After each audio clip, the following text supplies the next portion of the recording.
कुणी दिलेला आहे. तो उपाय, एकमेव उपाय कोण आहे? या सगळ्या गोष्टी अगोदरची मंडळी पण प्रश्न उत्तराद्वारे जे नवीन विश्वासणारे आहेत त्यांना शिकवायची आणि मग ते बाप्तिस्म्यासाठी तयार व्हायचे.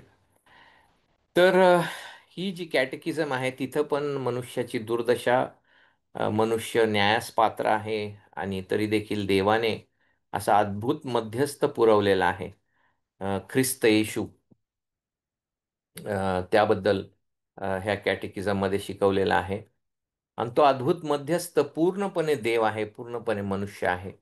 आणि तो आपल्यासाठी आज्ञांकित झाला, ह्या पृथ्वीवर आला आणि नियमशास्त्र पुरा केला. आणि मनुष्य या नात्याने त्याने स्वतःला मृत्यूसाठी दिलं, अर्पण म्हणून दिलं, प्रायश्चित्त म्हणून दिलं. मृत्यूचा अनुभव त्याने घेतला आणि देव या नात्याने जो आहे तो तिसऱ्या दिवशी पुन्हा उठला. तो म्हटला की मी हे जीवन देऊ पण शकतो आणि पुन्हा एकदा माझा जीव घेऊ पण पुन्हा एकदा मी उठू पण शकतो मृत्यूच्या अनुभवातून. तर प्रियांनो, हा जो अद्भुत आपला तारक आणि मध्यस्थ आपल्याला परिपूर्ण मध्यस्थ लाभलेला आहे आणि त्याने पापाचा परिणाम स्वतःवर घेतलेला आहे आणि तो विजयी झालेला आहे. हा संदर्भ आहे आत्तापर्यंत या कॅटेकिझमचा. आणि मग त्याच्या विजयामध्ये तो काय करतो, तर त्याचे फायदे, त्याचे आशीर्वाद त्याच्या लोकांना देतो. त्या काळामध्ये जो युद्धाला जायचा जो राजा होता, जे शहरामध्ये राहिलेले आहेत आणि शहराची काळजी घेतलेली आहेत ज्या लोकांनी, त्यांना तो विसरायचा नाही. तो जायचा, तो जे दुश्मन राष्ट्र जो आहे ते जिंकायचा, त्यांची लूट करायचा आणि मग ती लूट जो आहे तो वाटून द्यायचा सगळ्यांना. आणि आपण तर पूर्णपणे पराजित होतो, मृत्यू छायामध्ये बसलेलो होतो, अंधकाराच्या सत्तेखाली होतो, शापाखाली होतो, नाशाची प्रजा अशी होतो. पण ख्रिस्त आला ह्या अंधारमय जगामध्ये आणि आपल्यासाठी जगला, मेला, पुन्हा उठला आणि तो मग त्याचे अद्भुत आशीर्वाद मंडळीवर ओततो, त्याच्या लोकांवर ओततो. आणि हे आशीर्वाद म्हणजे देवासमोर नीतिमान गणलं जाणं. हे आशीर्वाद म्हणजे पवित्रीकरण, आपलं पवित्रीकरण होणं. हे आशीर्वाद म्हणजे आपल्याला अनंतकालिक जीवन जे आहे लाभणं. हे आशीर्वाद, असे सगळे आध्यात्मिक आशीर्वाद आपल्यावर तो ओततो. आणि मग इथं कॅटेकिझम म्हणते की मृत्यूसमयी विश्वासणाऱ्याला ख्रिस्ताकडून कोणते फायदे मिळतात. तर इथं आपण शिकतो की ख्रिस्ती लोक जे आहेत ते मृत्यूबद्दल बोलू शकतात, कारण त्यांना फार महान आशा आहे. आणि मृत्यूकडं फायदा किंवा इवन मृत्यूमध्ये त्यांचे फायदे आहेत, हा केवळ ख्रिस्ती विश्वास म्हणू शकतो. फिलिपाई पत्रामध्ये पाऊल म्हणतो की मला जगणे ख्रिस्त आणि मरणे हा लाभ आहे. फार धक्कादायक ते वचन आहे.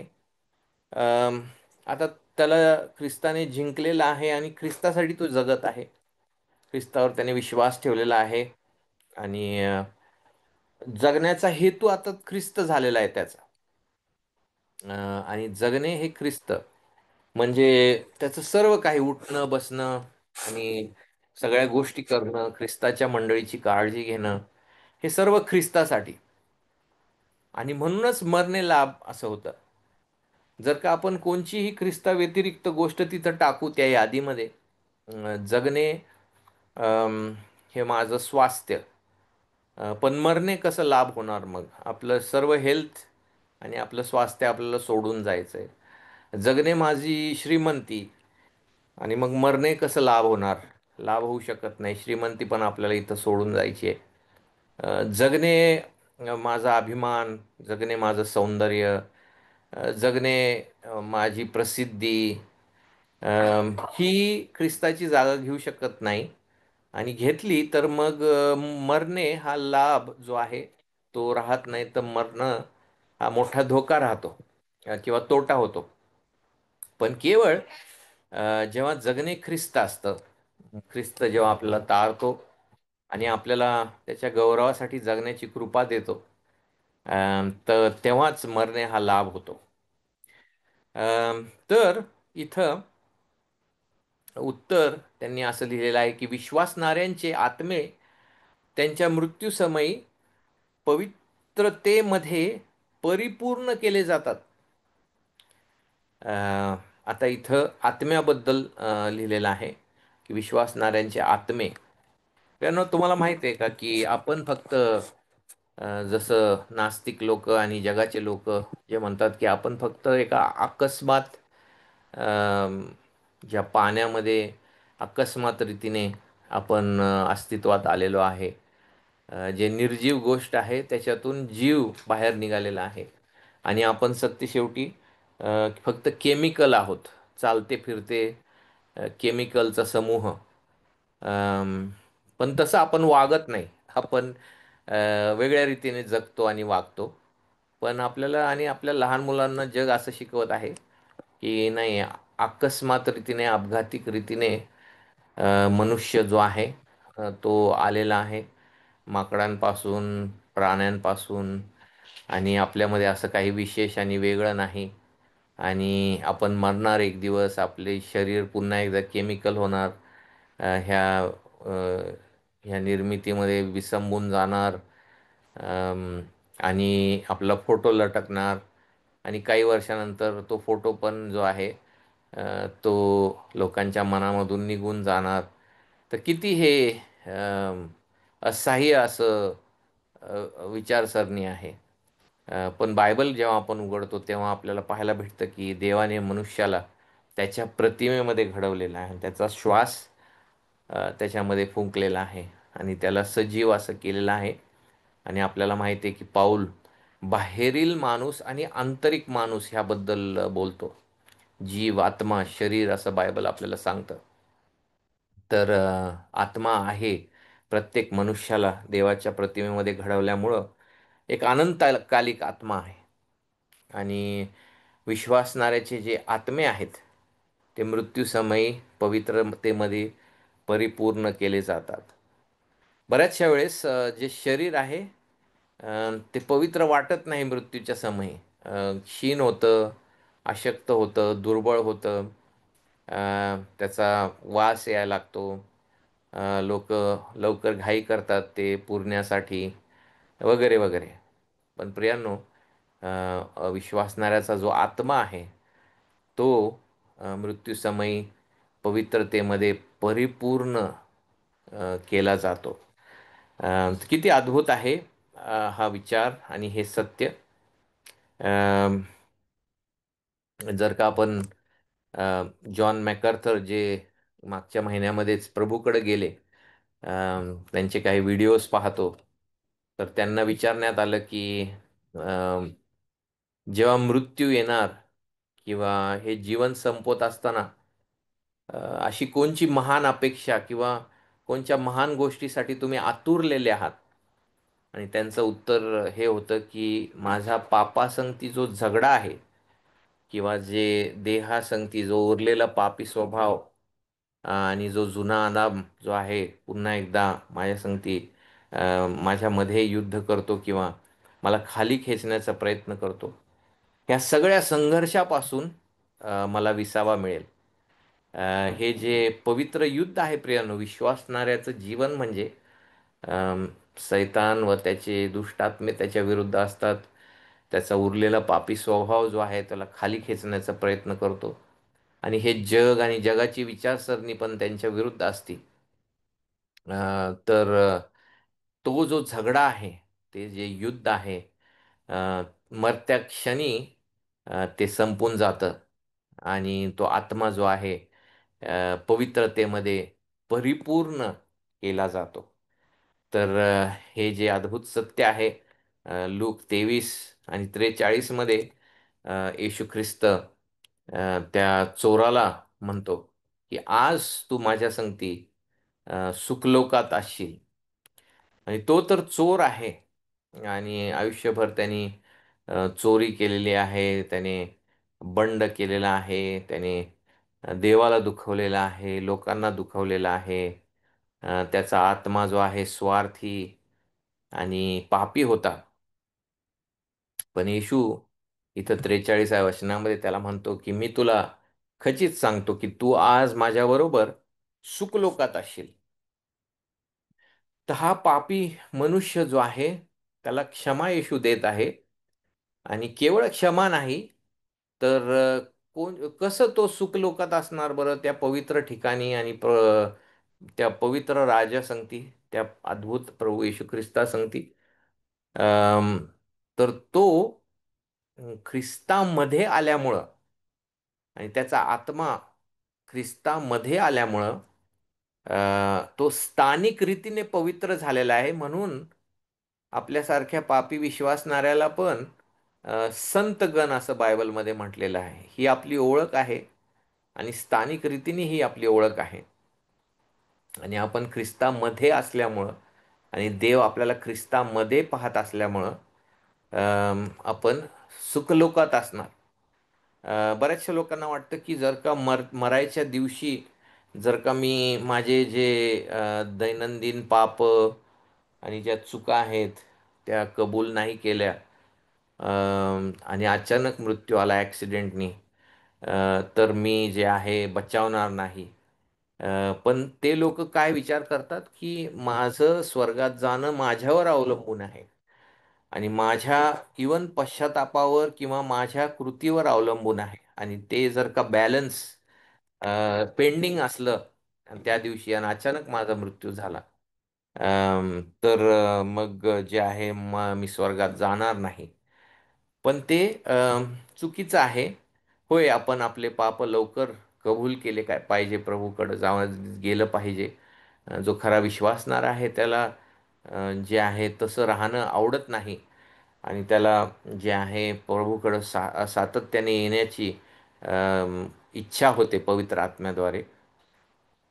पण प्रियानो, आपलं जे तारण आहे ते ख्रिस्त येशूमध्ये आहे आणि तोच आपली पवित्रता आहे, तोच आपली नीतिमत्वता आहे. अ, त्यामुळं ख्रिस्तामुळं काय होतं की आपला आत्मा जो आहे तो परिपूर्ण केला जाईल आणि पवित्रतेमध्ये पवित्र केला जाईल, परिपूर्ण केला जाईल. तिथं काहीच मग त्या जुन्या आदामाचा प्रवेश नसणार. आणि पहिल्या वेळेस ते युद्ध संपलेलं असणार त्या आत्म्यामध्ये. आणि पहिल्या वेळेस केवळ प्रभूला पूर्णपणे संतोषविण्यासाठी तो आत्मा जो आहे तो पवित्र केला जाणार. आणि हा मोठा आनंद किंवा हा मोठा फायदा विश्वासणाऱ्याला मरते समय आणि मृत्यूनंतर त्याच्या आत्म्याला मिळणार आहे. कॅथलिक जे रोमन कॅथलिक मंडळी आहे त्यांचा विचार किंवा त्यांचा जो आहे ह्याबद्दल वेगळा आहे.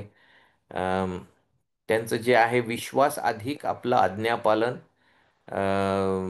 ह्यामुळं आपलं तारण असल्यामुळं मग प्रश्न उद्भवतो की किती आज्ञापालन. आणि जेव्हा आपण स्वतःच्या आज्ञापालनाकडे पाहतो तर आपले हेतू आपलं सगळं काही अजून अपुरंच आपल्याला वाटतं. आणि म्हणून रोमन कॅथलिक चर्चनी पर्गेटरी हे ठिकाण निर्माण केलेलं आहे की मृत्यूनंतर जे आहे ते काय होणार, तर त्या पर्गेटरीच्या ठिकाणी ते म्हणतात की आपला आत्मा जाणार अम, आणि तिथं मग अधिक आपलं शुद्धीकरण होणार. अम, एक मिनिट, माझा आवाज कुठं ते वाटतं.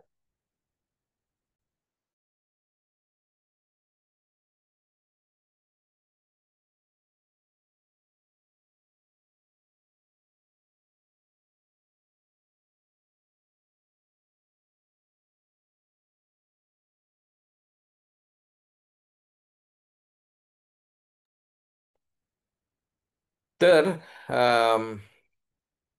म्हणून ते पर्गेटरीचं ठिकाण जे आहे निर्माण करतात आणि तिथं त्या अग्नीद्वारे अधिक त्या आत्म्याचं शुद्धीकरण होणार. आणि मग एवढे एवढे वर्ष त्या पर्गेटरीमध्ये जगल्यानंतर त्या अग्नीद्वारे शुद्धीकरण केल्यानंतर मग तो आत्मा स्वर्गात जाण्यासाठी तयार होणार असं त्यांचं शिक्षण आहे. पण आपण म्हणतो की ख्रिस्तामध्ये आता आपल्याला दंडाज्ञा नाही आणि ख्रिस्तामध्ये आपला आत्मा परिपूर्ण केला जाणार, पवित्र केला जाणार.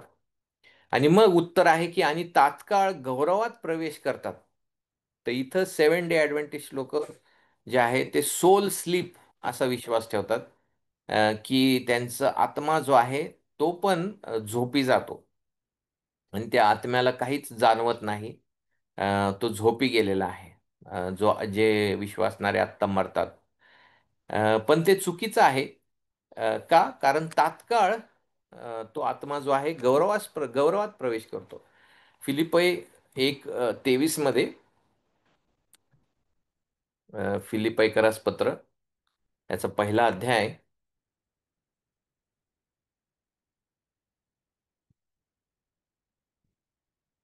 आणि 23व्या वचनामध्ये काय लिहिलेलं आहे? मी ह्या दोहा संबंधाने पेचात आहे.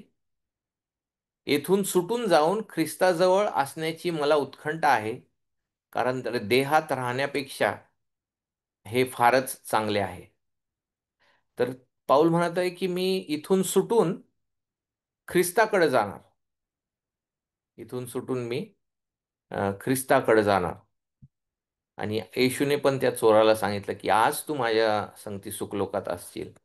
आणि प्रगटीकरण ह्या पुस्तकामध्ये देखील आपण काय पाहतो की जे रक्तसाक्षी झालेले आत्मे ते आहेत, ते देवाकडे विनवणी करतात की किती काळ अजून की तू आमचा जो न्याय किंवा सूड जो आहे तू घेणार नाही. तर ते जे आत्मे आहेत देवाच्या वेदीजवळ आहेत, देवाकडे पाहत आहेत आणि ते बोलत आहेत आणि आरोळी मारत आहेत. तर ते कोणत्या अशा झोपलेल्या अवस्थेत नाहीत. तर ते जाणीवपूर्वक ते आत्मे देवाकडे पाहत आहेत. अब्राहमाने पण त्या दाखल्यामध्ये त्याचे डोळे उघडले. त्या श्रीमंत माणसाने पण त्याचे डोळे उघडले. अब्राहम तो जो श्रीमंत आपला लाजर जो आहे तो अब्राहमाच्या ठिकाणी होता आणि त्याने डोळे उघडले आणि त्या श्रीमंत माणसाने डोळे उघडले. तर ह्या सगळ्या गोष्टी कॉन्शियसनेसबद्दल आहेत. की आपल्याला जाणीव होणार, आपला आत्मा कोणत्या झोपेत जाणार नाही, तर तात्काळ तो गौरवात प्रवेश करणार.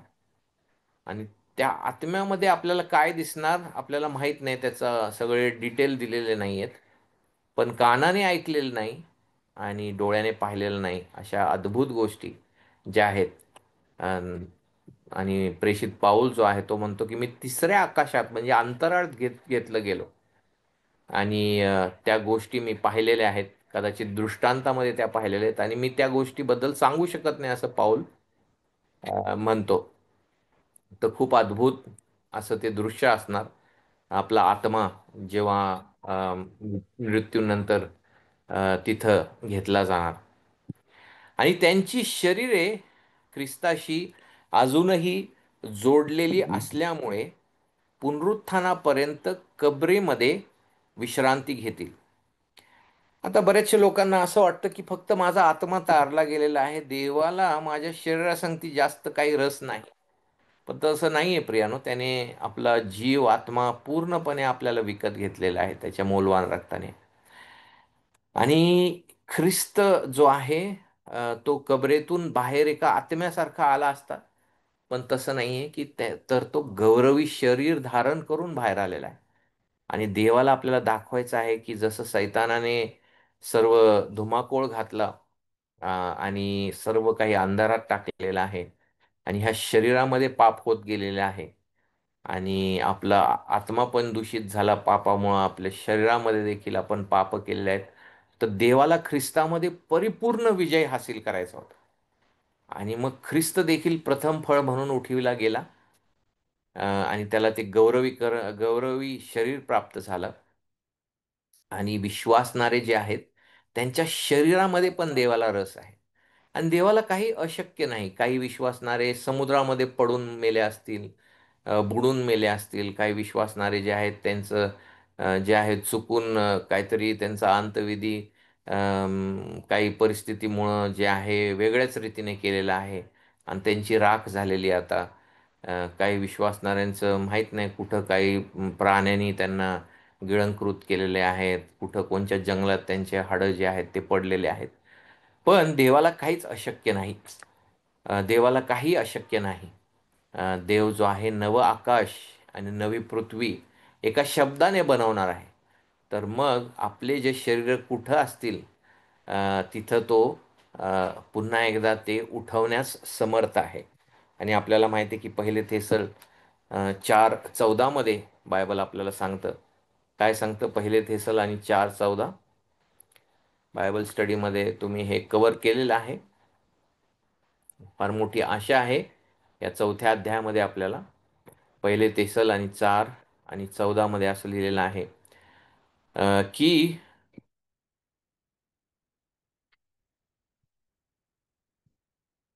पहिले थेसल.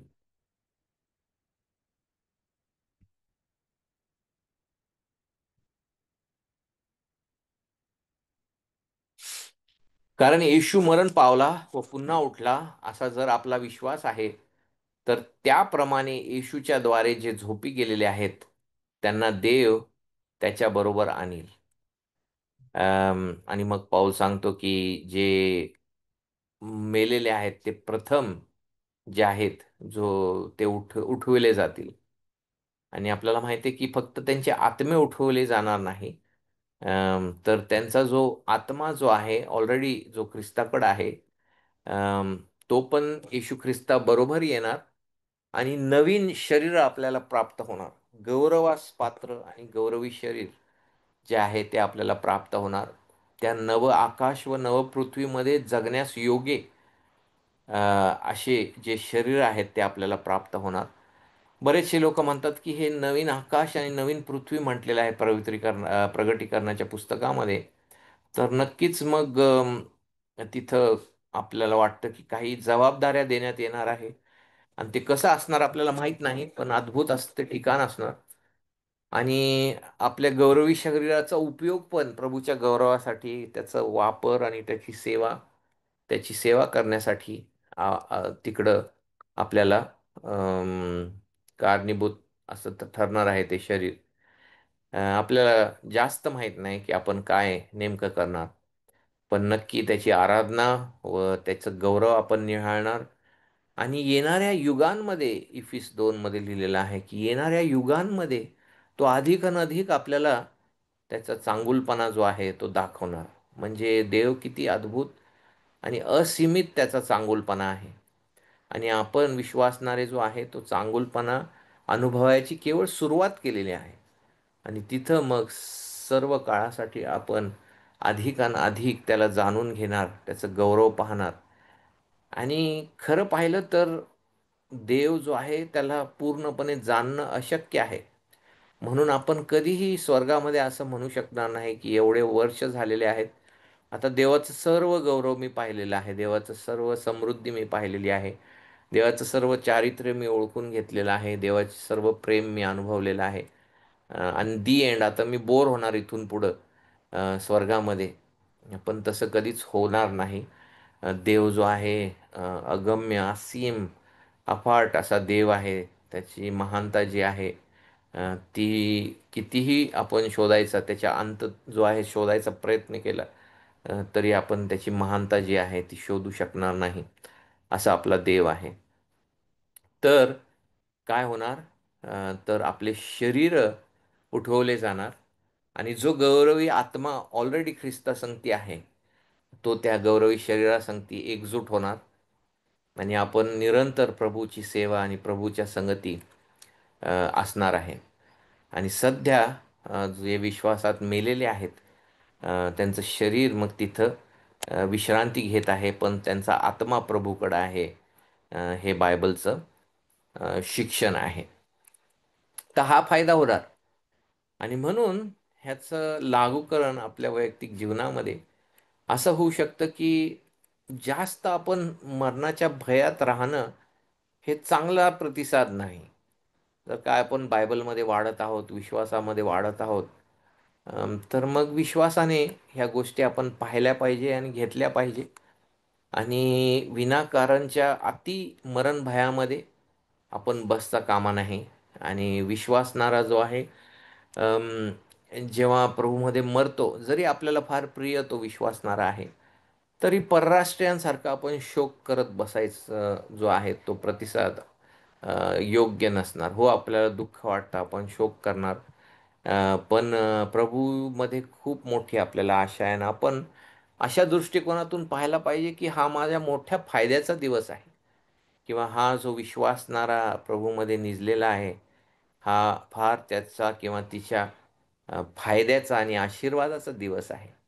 म्हणून आपण परराष्ट्रीयांसारखं अधिक आणि अति दुःख जे आहे करता कामा नाही. कारण आपला देव अ, मृत्यूवर विजय प्राप्त करणारा देव आहे आणि आपला देव जो आहे, आपल्याला जिवंत आशा जो आहे देणारा देव आहे. आणि मग अ, ह्या अद्भुत वार्तेबद्दल आपल्याला इतरांना सांगण्यासाठी किती मोठा टॉपिक देवाने दिलेला आहे, की मरणावर विजय. मरणावर विजय. कुठं पुस्तकं आपल्याला सापडतात का जगामध्ये फिरत असताना, की मरणावर विजय, विजयाचं रहस्य, असे कुठंच पुस्तकं जे आहेत सापडत नाही. उलट जे जग आहे ते अंधारामध्ये, निराशेमध्ये बसलेलं असतं. त्यांना काहीच उत्तर भेटत नाही.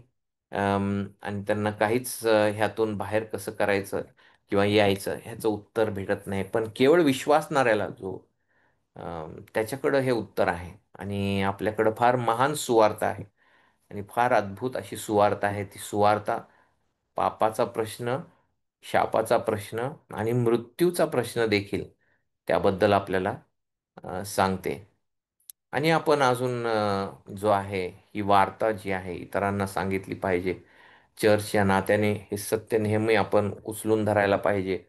वैयक्तिक साक्षीद्वारे आणि जिथं जिथं देवाचं वचन जातं तिथं मृत्युंजय, मृत्यूवर विजवणारा ख्रिस्त ह्याबद्दल आपण गाजविलं पाहिजे. कारण मृत्यूवरचा उपाय कुणाकडंच नाही, विश्वासणाऱ्याकडं आहे.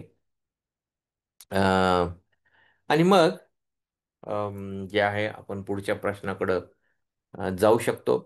आणि पुढचा प्रश्न असा आहे, की पुनरुत्थानामध्ये विश्वासणाऱ्यांना ख्रिस्ताकडून कोणते फायदे मिळतात? तर आता इकडं चाललेलो आहोत आपण. विश्वासणारा मेलेला आहे आणि मग येशू ख्रिस्त येणार. आणि आता येशू ख्रिस्त पुन्हा येण्याचा जो पुनरुत्थानाचा दिन आहे, तो गुप्त आहे, कुणाला माहीत नाही वेळ व काळ. पण त्या दिवशी काय फायदे विश्वासणारा अनुभवल, ह्याबद्दलचा हा प्रश्न आहे. पुनरुत्थानामध्ये विश्वासणाऱ्यांना गौरवात उठवले जाईल.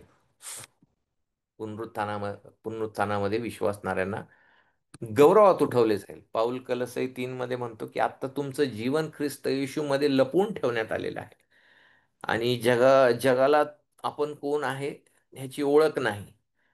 आणि कोणही आपल्यामध्ये फार असं अ, प्रसिद्ध, जगप्रसिद्ध असं कोणच नाही.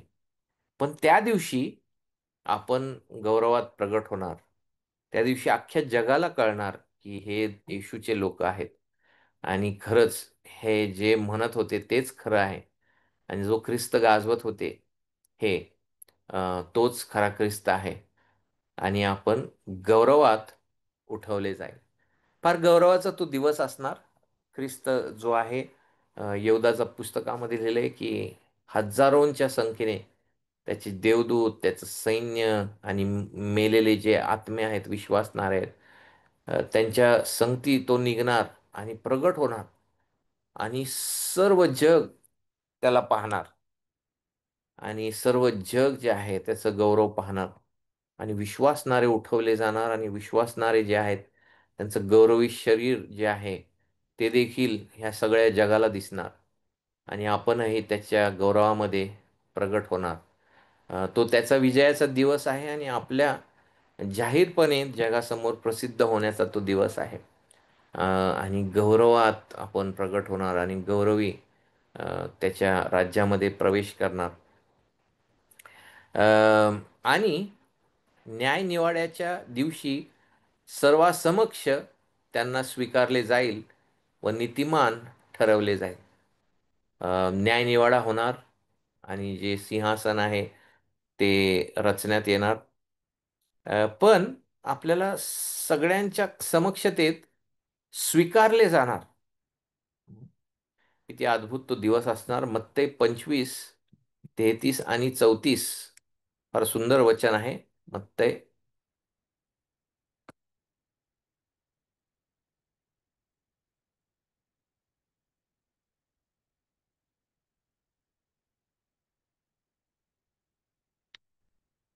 25 33 पुढं. आणि मेंढरांना तो आपल्या उजवीकडे व शेरडांना डावीकडे ठेवी. तेव्हा राजा आपल्या उजवीकडल्या लोकांना म्हणेल, अहो माझ्या पित्याच्या आशीर्वादित हो, या, जे राज्य जगाच्या स्थापनेपासून तुमच्याकरिता सिद्ध केले आहे, ते वतन घ्या. आता बरेचसे लोक म्हणतात की येशूने कधीच हा सिद्धांत शिकवला नाही की विश्वासणारे आगाऊच नेमले आहेत. ते पावलाची शिकवण आहे. काही लोक पावलाचं शिक्षण वेगळं आणि येशूचं शिक्षण वेगळं असं विभागतात. पण इथं आपण काय पाहतो की हे जे राज्य आहे ते जगाच्या स्थापनेपासून तुमच्याकरिता, सर्व जगाकरता नाही, पण तुमच्याकरता विश्वासणाऱ्याकरिता सिद्ध केले आहे, ते वतन घ्या. तर प्रियानो, जाहीर रीतीने विश्वासणारे जे आहेत ते स्वीकारले जातील. तो जो दिवस आहे, विशेष करून जे विश्वासणारे अपुरं शिक्षणामुळं आणि योग्य शिक्षण न मिळाल्यामुळं ख्रिस्त केंद्रित बरेचसे विश्वासणारे संदेहामध्ये त्यांचं जीवन जगतात. अरे मी पास की फेल, मी ख्रिस्तामध्ये स्वीकारलं गेलेलो आहे का नाही, मी विश्वासणारा आहे की नाही, अशा संदेहामध्ये जगतात. आणि त्याचं जगणं जे आहे फार कठीण असं ते जगणं आहे. पण तरी देखील त्या दिवशी सर्व संदेह जो आहे तो काढण्यात येणार. का? कारण ख्रिस्त जाहीर रीतीने त्याच्या लोकांचा तो स्वीकार करणार आणि पित्यासमोर त्यांना तो मान्य करणार आणि तो म्हणणार की पित्याचे आशीर्वादित हो. पण हे लोक कोण आहेत? तर हे मेंढरं आहेत आणि शेरडं जे आहेत ते वेगळीकडे आहेत. तर मेंढरं आणि शेरडं जे आहेत त्यांच्यामध्ये मूलभूत रीतीने काहीतरी फरक आहे. अम, शेरडे जे आहे वेगळ्या कॅटेगरीमध्ये आहेत आणि मेंढरं जे आहेत ते वेगळ्या कॅटेगरीमध्ये आहेत. आणि जे मेंढरं आहेत ते कशामुळं मेंढरं आहेत, तर त्यांचे जे फळं त्यांच्या जीवनामध्ये दिसलेले आहेत. आणि ते फळं म्हणजे 35 वचनामध्ये, कारण मी भुकेलेलो होतो तेव्हा तुम्ही मला खायला दिले, तहानेला होतो तेव्हा मला प्यायला पाणी प्यायला दिले, आणि परका होतो तेव्हा मला घरात घेतले, उघडा होतो तेव्हा मला वस्त्र दिले, आजारी होतो तेव्हा माझ्या भेटायला किंवा भेटीला आलात, बंदीशाळेत होतो तेव्हा तुम्ही माझ्याकडे आलात. तर हे जे मेंढरं आहेत त्यांच्या सिद्धांताबद्दल जास्त इथं बोललेलं नाही. त्यांचं जे कबुली आणि त्यांचं बौद्धिक बायबल नॉलेज वगैरे ह्या सगळ्या गोष्टी ज्या आहेत त्याबद्दल फोकस इथं नाही, पण त्यांच्या फळांवर आहे. जिथं खरं येशूचं कार्य आहे तिथं हृदय परिवर्तन होतं. ज्या आपलं येशू म्हटलं की एक तर तुम्ही मूळ तरी बदला म्हणजे फळ बदलेल. तर काय होतं की आपण आध्यात्मिक रीतीने मृत असतो तेव्हा सुवार्ता आपल्याकडे येते, देवाचं वचन आपल्याकडे येतं आणि आपल्याला आपलं पाप कळतं आणि आपल्याला देवाची कृपा लाभते आणि आपलं हृदय परिवर्तन होतं. देव आपलं पाषाणमय हृदय काढून टाकतो आणि मांसमय हृदय देतो, पश्चातापी हृदय देतो, ख्रिस्तावर विश्वास देतो.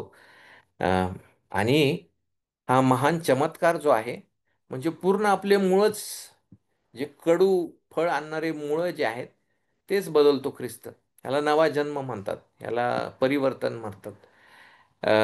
ते झाल्यामुळं काय होतं की फळं ते बदलू लागतात. आणि पाऊल जो म्हणतो की तुमचा येशूवर विश्वास, आणि मग लगेचच तो म्हणतो तो इतरांबद्दलची प्रीती. प्रीती हे फार मोठं फळ आहे. जर का एखादा व्यक्ती भरपूर त्याचा विश्वास आहे, भरपूर वचनं त्याला कोट करता येतात, भरपूर वचनं तोंडपाठ आहे, पण आजूबाजूच्या लोकांबद्दलचं ओझं आणि दया आणि सहानुभूती आणि काळजी आणि व्यावहारिक रीतीने जे भाऊ बहिणी आहेत ख्रिस्तामध्ये त्यांना मदत करण्याची इच्छा नसेल, तर मग ती व्यक्ती कशी म्हणू शकेल की माझं मूळ बदललेलं आहे देवाने. फळं तर आहेत सगळे कडू, पण ती व्यक्ती म्हणते नाही नाही माझं मूळच बदललेलं आहे देवाने. पण ते फळं जे आहेत ते आपल्याला चुकवू शकत नाही ना. जे कडू फळ आहे ते कडू मुळाचं दर्शक आहे आणि ते अपरिवर्तित हृदयाचं दर्शक आहे. तर तसंच प्रियांनो, काही जे आहेत बऱ्याचशा वेळेस ते आयुष्यभर ते संदेहात असतील, बाबा माझं मूळ बदललेलं आहे का, माझं काय होणार, माझं कसं होणार. पण त्या दिवशी सगळं काही स्पष्ट होणार आणि त्या दिवशी त्यांचा संदेहाचा आणि भयामध्ये जगण्याचा आणि नाही का काळजीमध्ये जगण्याचा जो वेळ आहे तो संपणार. का? कारण येशू जाहीरपणे जे आहे त्यांना स्वीकारणार आहे. ते विश्वासणाऱ्याबद्दल होणार. न्यायनिवाड्याच्या दिवशी सर्व समक्ष त्यांना स्वीकारलं जाईल व नीतिमान ठरविले जाईल. आता याचा अर्थ असा नाही आहे का की आत्ताच विश्वासणारा नीतिमान ठरलेला आहे की नाही. आपल्याला माहिती आहे की पावलाचं रोमकारास पत्रामध्ये क्लिअर शिक्षण आहे की तुम्ही विश्वासाने नीतिमान ठरले आहात. ठरवले जाणार असं नाही. पण ते जे नीतिमान ठरवलं जाणं आहे ते देवाच्या न्यायासनासमोर आहे. पण ते सध्या विश्वासनाला गुप्तपणे आपल्या हृदयामध्ये माहीत आहे, की मला माहीत आहे की एका काळी मी विश्वास ठेवणारा नव्हतो आणि मला माहिती आहे की काहीतरी चमत्कारिक झाला माझ्या हृदयामध्ये आणि येशूचं गौरव मला दिसायला लागलं आणि मी माझा भाव त्या येशूवर ठेवलेला आहे. आणि माझी भिस्त त्याच्यावर टाकलेली आहे की तोच माझा उद्धारक आणि मुक्तिदाता, तोच माझं प्रायश्चित्त, तोच माझी धार्मिकता. हे विश्वासणाऱ्याला हृदयामध्ये माहीत असतं आणि हे गुप्त असतं, पण त्याला माहीत असतं की नाही, देवाचं मग हे सत्य आहे की मी नीतिमान ठरवलं गेलेलो आहे. आता ख्रिस्त येशूमध्ये जे आहेत त्यांना दंडाज्ञा नाही, तर मी नीतिमान ठरलेलो आहे. पण त्या दिवशी जाहीरपणे हे माझे नीतिमान आहेत आणि जाहीरपणे, उघडपणे सर्व जगासमोर हे पण सिद्ध होणार की हे जे आहेत ते ख्रिस्त येशूमध्ये खरे नीतिमान. त्यांच्यामध्ये खरा विश्वास होता आणि खरे फळे पण होते आणि खरंच ह्यांना मी ख्रिस्त येशूमध्ये नीतिमान गणलं गेलेलं आहे, हे जाहीर होणार. आणि मग पुढे जाऊन त्यांचं उत्तर आहे की आणि सर्व काळापर्यंत देवाच्या पूर्ण आनंद उपभोगून त्यांना परिपूर्ण आशीर्वादित केले जाईल. तर सर्व काळासाठी आपल्याला माहिती आहे की अनंतकालिक जीवनाबद्दल प्रभू येशू ख्रिस्त बोललेला आहे. कधी न संपणारं जीवन. पण जर का ते कधी न संपणारं जीवन असतं पण तिथं आनंदच नसेल, तर मग काय फायदा. पण बायबलमध्ये देव असं म्हणतो की दावीद असं म्हणतो, स्तोत्र 16 आणि 11 मध्ये की त्याच्या सानिध्यामध्ये पूर्ण आनंद आहे. पूर्ण आनंद आहे. स्तोत्र संहिता 16 आणि शेवटचं वचन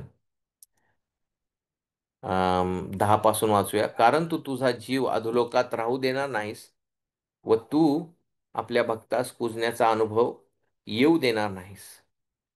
जीवनाचा मार्ग तुम्हाला दाखवशील. तुझ्या सानिध्यात पूर्ण आनंद आहे. तुझ्या उजव्या हातात सौख्य सदोदित आहे. तर प्रियानो, आपण विचारच करू शकत नाही. आत्ताच विश्वासणाऱ्याला भरपूर आनंद दिलेला आहे देवाने. जेव्हा आपण एकत्र जमतो, आपण गाणे गातो, जेव्हा पवित्र आत्मा जो आहे वचनाचं जी सेवा आपल्या हृदयाला लागू करतो, जेव्हा ख्रिस्ताचं गौरव आपल्याला त्याच्या वचनात समजायला लागतं, की आपण किती कृपा पावलेलो आहोत, आपल्यावर किती अफाट असं प्रेम केलेलं आहे, आपल्याला किती महान आशा आहे. तर आत्ताच हा आनंद जो आहे त्याची सुरुवात झालेली आहे. पण तो आनंद जो आहे बऱ्याचशे कठीण दिवस, कठीण प्रसंग, जो आपलं धडपडतो आपण आध्यात्मिक जीवनामुळं, मुळं ह्या आनंदावर बाहेरून खूप प्रेशर असतं आणि तो कमी जास्त होत असतो. पण देवाच्या सानिध्यात जेव्हा आपण पोहोचणार त्या दिवशी, तेव्हा पूर्ण आनंद होणार. तिथं मग कोणत्याही गोष्टी दुःख आणणाऱ्या, शाप आणणाऱ्या, भीती आणणाऱ्या ह्या तिथं नसणार आणि आपण त्या पूर्ण आनंदात असं असणार. आणि विशेष करून देव आपल्याला तिथं पूर्ण आनंद अनुभवायची कॅपॅसिटी पण वाढवणार आपल्या हृदयाची, कारण ते गौरवी शरीर असणार. आणि मग जसं आपलं आयुष्य चालू आहे आणि जसे अब्जो वर्ष किंवा युगानयुग काळ जो पुढं चाललेला आहे, देव एवढा गौरवी असल्यामुळं, एवढा आकर्षणीय असल्यामुळं आणि त्याला कधीच आपण पूर्णपणे जाणून घेऊ शकत नसल्यामुळं आपण नेहमी त्या आनंदामध्ये वाढत राहणार आणि अधिक आणि अधिक आपल्याला गौरव, त्याचं तेज, त्याची कृपा, त्याचा चांगुलपणा जो आहे तो अनुभवायला भेटणार. म्हणून तो पूर्ण आनंद आहे. आणि म्हणून खरंच जीवनाचा हेतू हा आहे की देवाला जाणणं, त्याला गौरव देणं आणि त्याचा आस्वाद घेणं, त्याचा आनंद घेणं.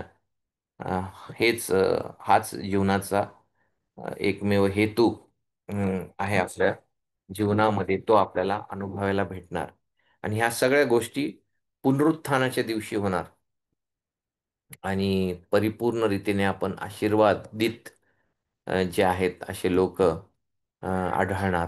कारण देवाची सहभागिता, त्याच्या लोकांची सहभागिता, जे आपल्या पुढं गेलेले आहेत त्यांचं संगती पुन्हा एकदा मधुर मिलन अ, आणि जे आहे अ, आपल्या ज्या सगळ्या नातेसंबंधाच्या तणावामध्ये पण आपण नसणार. बरेचसे जे काही लोक आहेत ह्या जगामध्ये राहत असताना काही विश्वासणाऱ्यांनी पण आपल्याला दुखवलेलं आहे आणि आपल्याला नाही का त्यांची संगती पुन्हा एकदा जे अगोदर सारखं राहणं कठीण चाललेलं आहे.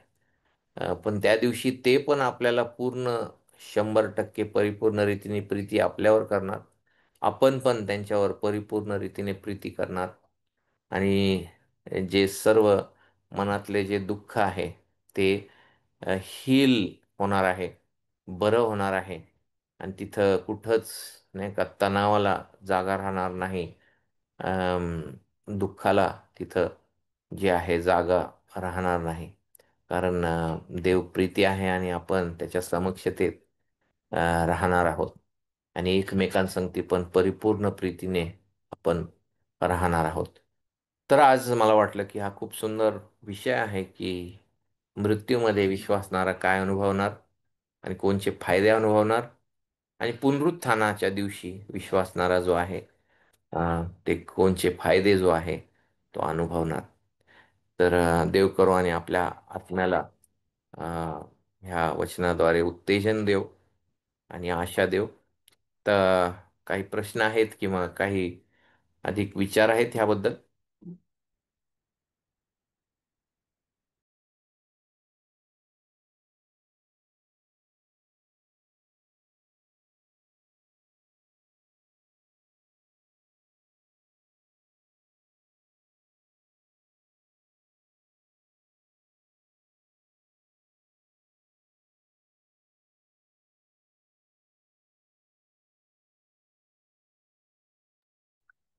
ओके, तर आपण काही प्रार्थना विनंत्या असतील तर प्रार्थना करूया. येणाऱ्या रविवारची आराधना सर्व ठिकाणी देवाने आशीर्वादित करावी.